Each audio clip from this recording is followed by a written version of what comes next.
İnsanlık halıdır yaşarsan keder, kənarda dərdimən axtarma hədər.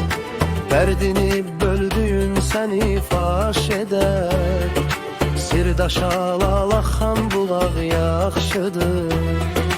Nəfəsli ömürdə xaini nə çox, fürsəti axtarır bura miskin o. İnsan çiğ süd içib məsəl inam yox, güvənli dayağa sərt dağ yaxşıdır. Gözəlliyi axtarma insan üzündə, köksünü qaralar sərtli gözündə.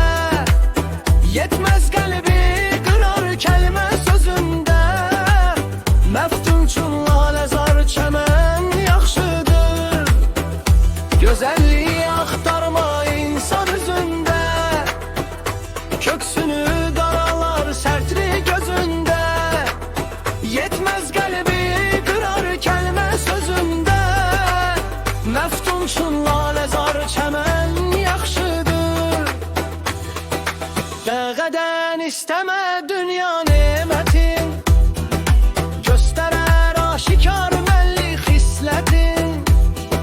Sonra sənə yük eyləyər minnətin, arzuya xali xəlqindən yaxşıdır. Gözəlliyi axtarma insan üzündə, köksünü qaralar sərtli gözündə. Yetməz qəlbi qırar kəlmə sözündə, məftun üçün laləzar çəmən yaxşıdır. Gözəlliyi